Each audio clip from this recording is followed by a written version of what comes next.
Saya masuk pada kesimpulan. Pertama, kami sampaikan, ini baru kejutan namanya. Bukan kayak pengacara kemarin, bilang suruh tunggu kalian Jumat dari pagi sampai sore. Tahu-taunya hasil visum. Saya katakan, pertama, ketika saya sedang berada di Kuala Lumpur, Malaysia, saya dihubungi oleh Ibu JF alias Mama E dan juga E serta anaknya seorang lagi berinisial L terkait dengan keberadaan saudara LM ketika di UK, bagaimana dia sekolah, bagaimana dia berhenti sekolah, bagaimana tidak dikirimin biaya, kenapa tidak dikirimin biaya, kenapa bisa tinggal di rumah Ibu JF, kemudian dimasukkan lagi sekolah, kemudian keluar lagi, kemudian panggil polisi, kemudian pacaran dengan saudara Fadel, lalu kemudian kembali ke Indonesia, datang 5 kali tidak diterima, akhirnya ambil apartemen sendiri dan dijemput paksa. Ini rangkaian peristiwa yang secara konteks penegakan hukum saling terkait. Karena itu, saya minta kepada Ibu JF dan E, kalau kalian ingin bantu kasus ini, karena mereka bilang kami tidak punya kepentingan kepada Fadel, Pak. Tapi kami ingin menceritakan fakta yang sebenarnya di UK ini. Saya minta tolong buat statement letter, surat pernyataan, dan surat pernyataan sudah saya terima. Dan suratnya sudah kami serahkan ke Kementerian PPA dan sudah diberikan kepada penyidik tadi di sini. Suratnya 2 lembar, semua dijelaskan di situ. Poin yang kedua, bahwa benar berdasarkan pengakuan dari Ibu JF E kepada saya, diduga bahwa LM sudah berpacaran dengan seseorang berinisial A, dan A ini sudah bertemu, dibawa oleh LM untuk bertemu dengan Ibu JF, dengan E dan juga dengan L. Sudah bertemu, dan kedua orang ini mengaku sudah berpacaran. Apakah di luar berpacaran itu ada sesuatu? Itu nanti, karena bukan konsumsi. Tapi jalan cerita itu ada. Poin yang kedua, bahwa yang ketiga, bahwa ini soalnya saya harus ingat ini. Betul, Bang. Bahwa saudari LM ketika kembali ke Indonesia, dan yang disebut-sebut selalu ada rentang waktu Juni, Juli, Agustus, itu kan yang disebut-sebut oleh NM dan pengacaranya.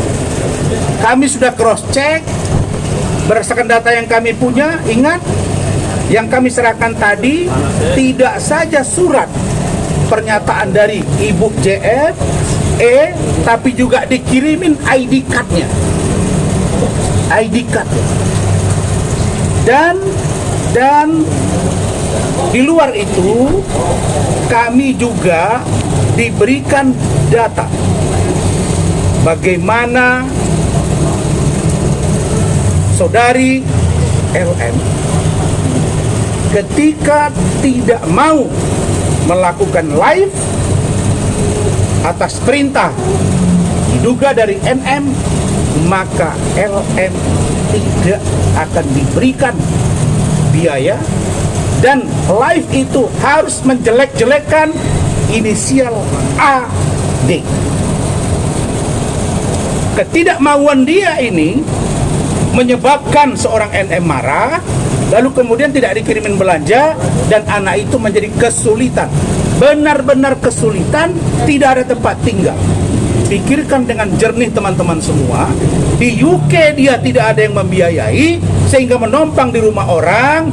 Begitu mamanya tahu, dimaki-maki ini orang, keluarga ini. Akhirnya si LM keluar, pergi ke Indonesia, dibantu oleh keluarga Bajide, dibawa ke rumahnya, ditolak, dan dua orang ini dimaki-maki oleh NM.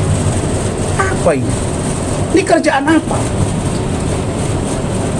Ini semua orang sudah bersuara. Kemudian berikutnya apa? Dari konstruksi hukum yang kami pelajari juga, maka kami mendapat support yang kuat dari beberapa pakar hukum, termasuk dari Kementerian PPA, bahwa yang namanya satu, eksploitasi anak, perundungan, dan penelantaran masuk objek yang serius dalam kasus ini.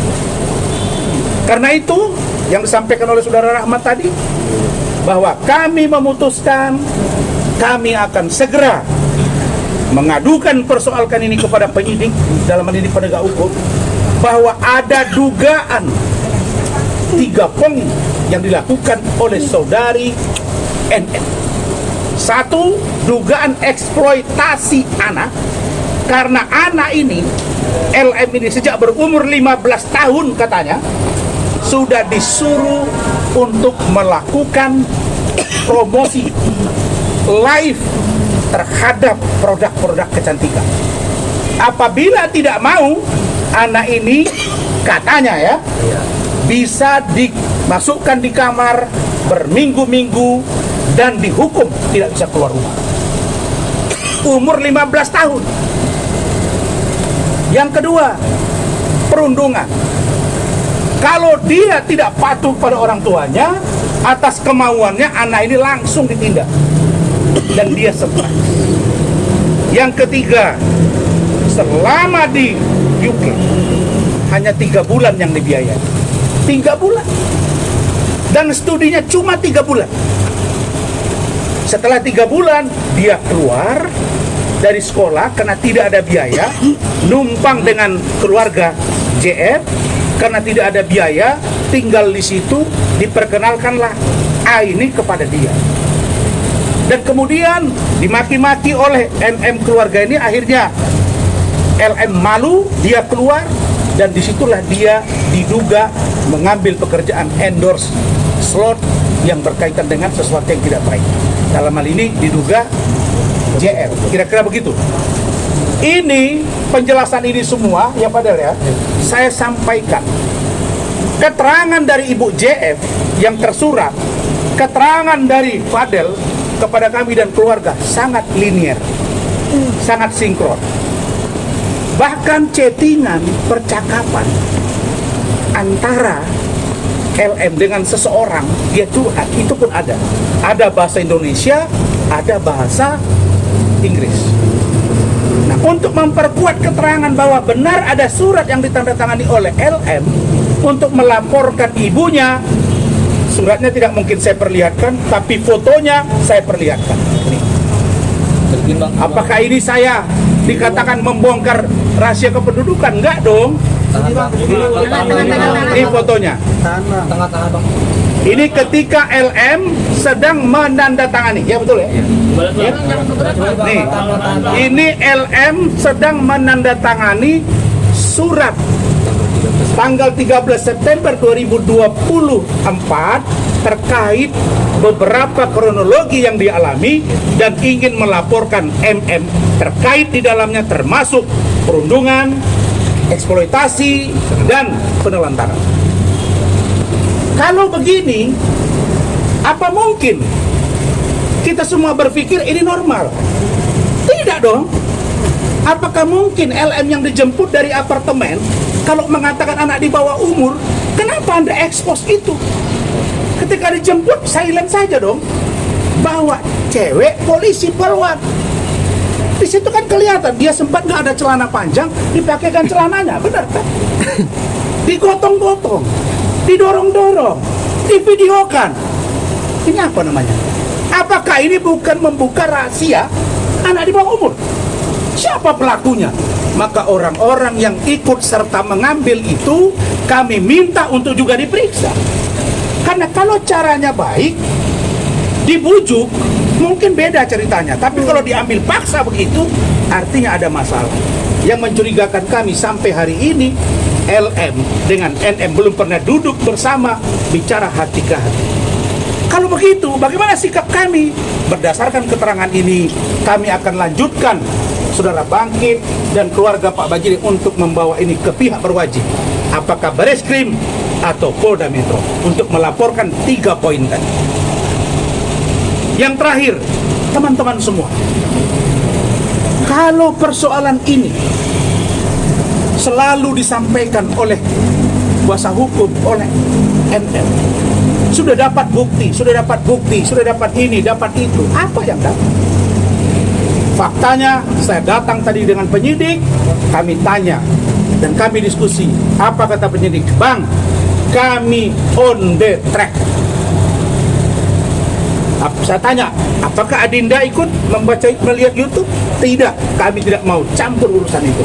Kami on the track. Maka closing kami adalah pemeriksaan terhadap 3, 1 dari Kementerian PPA, yang kedua pemeriksaan dari saksi dari luar negeri, kami minta dilakukan via Zoom atau via daring, yang ketiga gelar perkara khusus. Ini yang bisa membuka mata rantai persoalan ini agar benar-benar komprehensif dan ingat, ini pembelajaran bagi semua orang. Jangan gara-gara engkau menganggap kau ibunya, lalu kau bisa atas nama anak di bawah umur melakukan sesuatu yang berakibat kepada orang lain. Kami bisa katakan, bagaimana membuktikan visum kalau ada rentang waktu mereka Juni-Juli itu tidak berhubungan komunikasi? Jangankan melakukan sesuatu hubungan badan, komunikasi saja tidak ada rentang waktunya. Siapa yang bisa menjamin bahwa Anda yang sedang berpacaran, di luaran sana Anda berkomunikasi dengan orang lain atau tidak? Karena Fadel tidak tinggal dengan LM. Karena Fadel beda. Jadi jangan, darah siapa, bekas dari aborsi yang mana, kalau itu ada, tidak gampang.